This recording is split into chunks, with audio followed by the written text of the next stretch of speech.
L'appel d'Abraham. Je m'appelle Abram. Je suis né à Ur, une grande cité, là où les idoles remplissent les temples et où les hommes vivent selon leurs propres lois. Moi, je vivais une vie comme les autres, entouré de ma famille, de mes biens, de mes croyances. Jusqu'au jour où tout a changé. Un matin, alors que le soleil se levait à peine, j'ai entendu une voix. Pas une voix comme les autres, mais une voix profonde, puissante, qui venait du ciel. Cette voix m'a dit « Abram, quitte ta terre, quitte ta famille, quitte la maison de ton père. Va vers la terre que je te montrerai. Là, je ferai de toi une grande nation. Je te bénirai, et à travers toi, toutes les familles de la terre seront bénies. » Je suis resté figé un instant. Mon cœur battait fort. Partir sans savoir où aller? Laisser derrière moi tout ce que je connais? Mais cette voix était douce et forte à la fois, impossible à ignorer. Je me suis levé. J'ai rassemblé ma femme Saraï, mon neveu Lot, nos serviteurs, nos troupeaux, nos richesses. Sans poser de questions, je suis parti. Pas à pas, je laissais derrière moi Ur, ses murs, ses idoles, sa sécurité.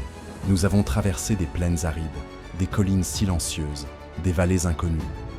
Parfois, la faim nous assaillait, parfois les doutes m'envahissaient. Mais chaque soir, je parlais à Dieu. « Seigneur, pourquoi m'as-tu appelé à quitter tout ce que je connais? Où vas-tu me mener ?» Et la voix revenait, rassurante. « Je te guiderai, Abram, je serai avec toi. » Un jour, alors que nous campions près d'une rivière, j'ai vu un groupe d'hommes armés approcher. Ils avaient l'air dangereux. J'ai prié, demandant protection, et je me suis préparé à défendre ma famille. Mais Dieu me parla encore. « Ne crains rien, je suis ton bouclier. » Les hommes sont passés sans nous toucher. Ce jour-là, j'ai compris que je n'étais pas seul. Les années passaient. Saraï et moi vieillissions, et toujours pas d'enfants. La promesse d'une grande descendance semblait lointaine. Parfois, je me demandais si j'avais mal entendu, si j'avais mal compris cet appel. Mais alors, une nuit, dans un rêve, Dieu me dit « Regarde vers le ciel, Abram. Compte les étoiles, si tu peux. Telle sera ta descendance. » Je levai les yeux, et là, dans l'obscurité, des milliers d'étoiles brillaient.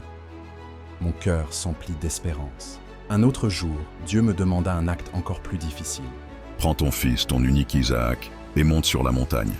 Là, offre-le en sacrifice. » Je regardais Isaac, mon fils, celui que j'aimais tant, celui qui était la promesse de Dieu. Mon cœur se serra, mais je me levai. Le chemin vers la montagne était long et lourd. Isaac portait le bois du sacrifice, et moi, je portais la foi.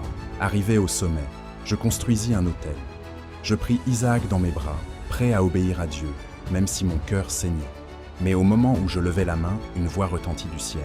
« N'y touche pas, ne fais pas de mal à l'enfant. Maintenant, je sais que tu crains Dieu. » Un bélier apparut dans un buisson, et je l'offris en sacrifice à la place de mon fils. Cette épreuve m'a appris que la foi ne se mesure pas dans la facilité, mais dans l'obéissance même au prix du sacrifice. Aujourd'hui, je marche toujours, guidé par la promesse de Dieu, car je sais que sa parole est vraie.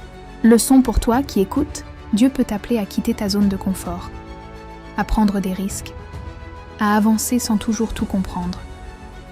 Ce que Dieu demande, c'est ta confiance, ta foi, ta disponibilité.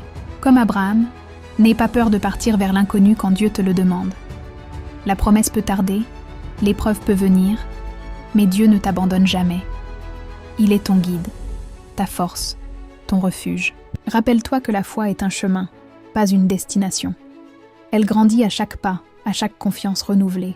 Découvre plus d'histoires de foi, de courage et de promesses vivantes. Abonne-toi à Lumière de Jérusalem. Là, tu trouveras la vérité éternelle de la Bible, racontée pour aujourd'hui, pour toi. Que la lumière de Dieu éclaire ton chemin, comme elle a éclairé celui d'Abraham.